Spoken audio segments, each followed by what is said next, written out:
Hey guys, मैं आप सभी का वेलकम करता हूँ वन पीस मांगा वीकली के एपिसोड नंबर 4 में। और आज के वीडियो में हम रिव्यू करने वाले हैं चैप्टर नंबर 997 जिसका नाम है फ्लेम्स। 997 मतलब बस 3 चैप्टर्स के बाद वन पीस के टोटल 1 के इश्यूज हो जाएंगे and I am very excited for that. फिलहाल जो चैप्टर हम आज रिव्यू करने वाले हैं वो बहुत ही ज्यादा इंटरेस्टिंग है पिछले वाले इशू से। ऐसा इसलिए क्योंकि अब इस चैप्टर के रिलीज होने के बाद लाइमलाइट में सिर्फ लूफी ही नहीं बल्कि जोरो भी रहेगा। सिंपली मैं ये कहना चाहता हूँ कि ये चैप्टर काफी ज्यादा जोरो फोकस्ड है और इसमें लूफी का कोई इंपॉर्टेंट रोल नहीं था। तो अगर आप एक जोरो फैन है और आपने अभी तक इस चैप्टर को नहीं पढ़ा है तो इसे जल्दी से पढ़ लें। सो गाइस, अब बिना टाइम वेस्ट किए लेट्स बिगिन।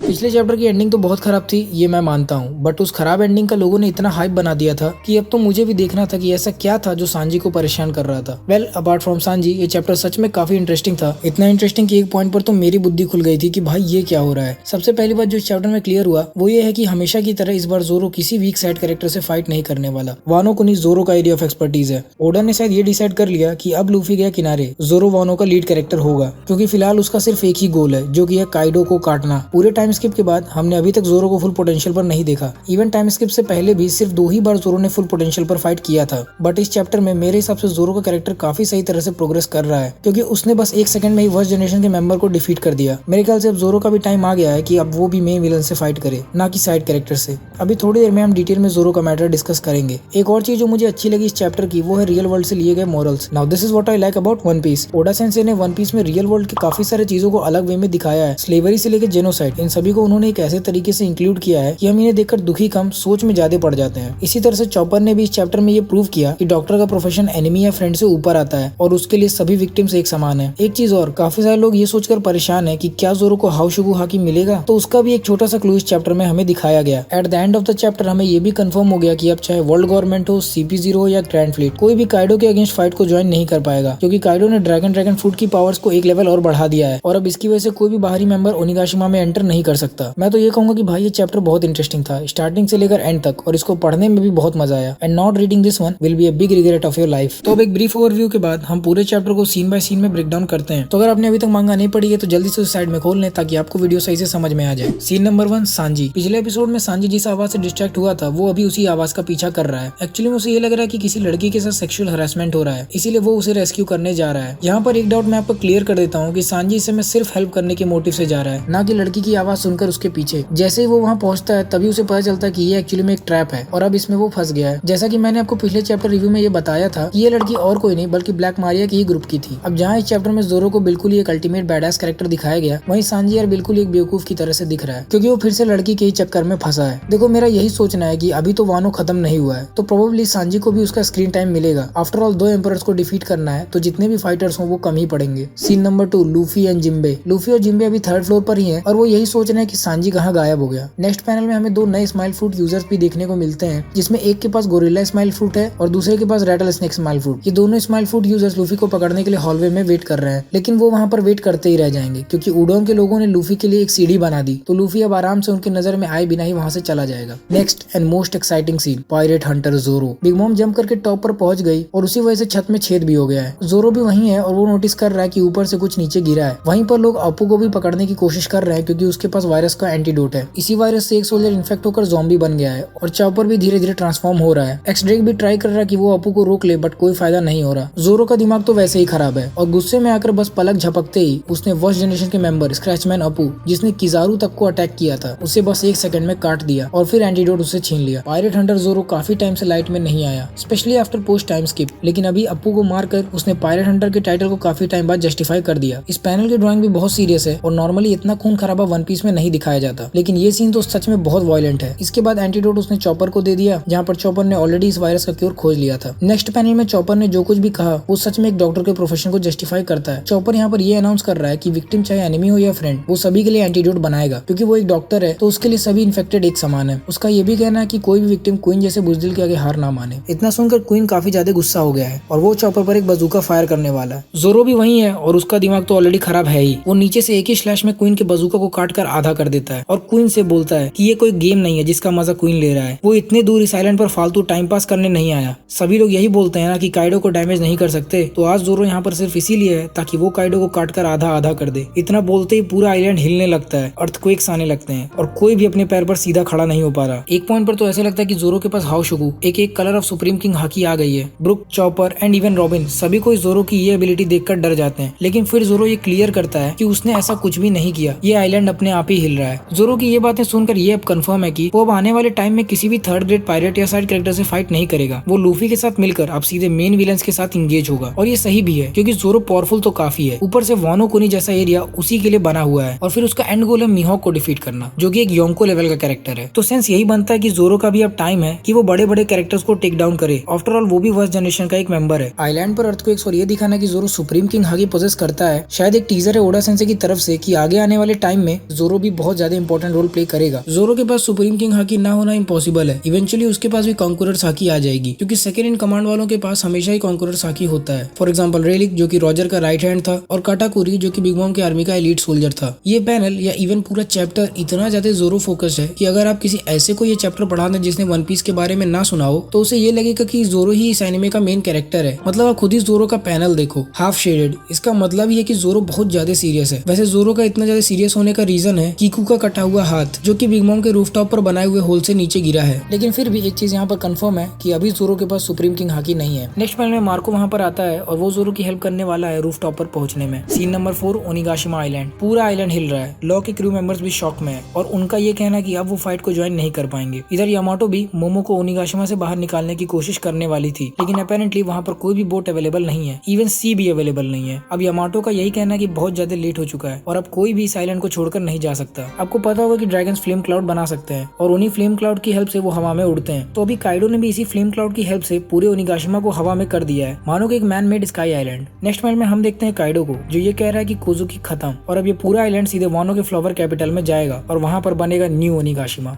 अगर आपको याद हो तो ऐसा ही कुछ ड्रेसरोसा में भी हुआ था जहाँ पर डोफ्लामिंगो ने बर्ड केज बनाया था। वहाँ ना तो कोई आ पा रहा था ना कोई बाहर निकल पा रहा था। ठीक उसी तरह से एक बार और एक ऐसा ही सिचुएशन हुआ है वानो में जहाँ पर ना तो अब कोई ओनिगाशिमा पर आएगा और ना ही उसे कोई छोड़कर जा पाएगा। इसका मतलब यही है कि अब कोई भी मरीन, पायरेट या CP0 के मेंबर्स काइडो वर्सेस लूफी को इंटरप्ट नहीं करेंगे। ऐसा सिर्फ एक बार ही नहीं बल्कि हर आर्क में हुआ है। For example bomb in Alabasta, arc Maxim on Skypiea, Noah ship during Fishman Island, chemical weapons on Punk Hazard and Big Mom's rage on Totto Island. ऐसे कैलेमिटीज क्रिएट करना ओडा की एक आदत बन गई है एंड ऐसे कैलेमिटीज सच में एक इंटेंस लेवल क्रिएट कर देते हैं। मेरा मतलब ये है कि सिचुएशन कुछ ऐसा हो जाता है कि अब मेन विलन को यहीं रोकना पड़ेगा वरना किसी के बचने का कोई चांस नहीं। इसके अलावा ऐसे कैलेमिटीज में साइड कैरेक्टर को भी कुछ करने का चांस मिल जाता है। फॉर एग्जाम्पल ड्रेसरोसा आर्क में सभी के सभी बर्ड केज को रोकने में लगे थे, वहीं लूफी डोफी के साथ फाइट कर रहा था। अगर बर्ड केज का सिचुएशन नहीं बनता तो बाकी सभी लोग साइड में खड़े रहकर आराम से फाइट देखते। इसी तरह से अभी जब ओनिगाशिमा में लूफी वर्सेस काइडो का फाइट होगा तब बाकी सभी लोग मिलकर इस आइलैंड को वानो पर गिरने से रोकेंगे। अगर ऐसे कैलेमिटीज क्रिएट ना हो तो मोस्ट ऑफ द कैरेक्टर बस टाइम पास के लिए ही पड़े रहते हैं, जैसा कि हमने थ्रिलर बार्क आर्क में देखा था। लूफी वर्सेस काइडो की फाइट फ्लावर कैपिटल में ही होगी जहाँ पर सभी वानो के लोग काइडो को उनके आंखों के सामने मरते हुए देखेंगे। तो इसी के साथ हम ये भी देख पा रहे हैं कि धीरे धीरे वानो की स्टोरी क्लाइमैक्स की तरफ बढ़ रही है। लेकिन मेरे कहने से ये मत सोच लेना कि वानो आर्क खत्म होने वाला है। कंपैरिजन के लिए बिग मॉम का रेज वाला पार्ट एटलीस्ट 30 चैप्टर्स में हुआ था और वानो के मुकाबले बिग मॉम आर्क में तो कुछ था भी नहीं। तो मेरे हिसाब से अभी कम से कम हम 50 चैप्टर दूर हैं वानो आर्क के एंड से। और इसी के साथ end of chapter 997 flames. So guys, ये थी हमारी review video of chapter 997 and again मैंने अपना बेस्ट ट्राई किया कि मैं इस चैप्टर का रिव्यू अच्छे से कर पाऊं। अगर आप लोग का कोई सजेशन है तो आप मुझे कमेंट सेक्शन में बता सकते हैं। अगर आप सभी को ये वीडियो पसंद है तो प्लीज इस वीडियो को लाइक करिए। कमेंट सेक्शन में मुझे ये बताइए कि जोरो कब तक हाओशुगु हाकी पाएगा। शेयर करिए इस वीडियो को वन पीस के फैंस के साथ और सिर्फ उन्हीं के साथ करना, वरना बाकियों को स्पॉइलर हो जाएगा। कई सारे फैक्ट्स, डिस्कशन और न्यूज के लिए आप मुझे इंस्टाग्राम पर भी फॉलो कर सकते हैं जहाँ पर मैं आपके हर क्वेरी का रिप्लाई देता हूँ। आप ट्राई करके देख लो। ऐसे और भी कई सारे मस्त वन पीस कंटेंट को एंजॉय करने के लिए आप हमारे चैनल को सब्सक्राइब करना ना भूलें और हाँ, बेल आइकन जरूर दबा दीजिएगा ताकि आप हमारे अपलोड से नोटिफाई होते रहें। सो गाइस, अगर आपको हमारी ये मांगा रिव्यू वीडियो पसंद आई तो आप हमारी और भी कई सारे मांगा रिव्यू वीडियोस को चेकआउट कर सकते हैं, जिसके प्लेलिस्ट का लिंक आपको वीडियो के राइट साइड में और डिस्क्रिप्शन में मिल जाएगा। So guys, till the next video, play on.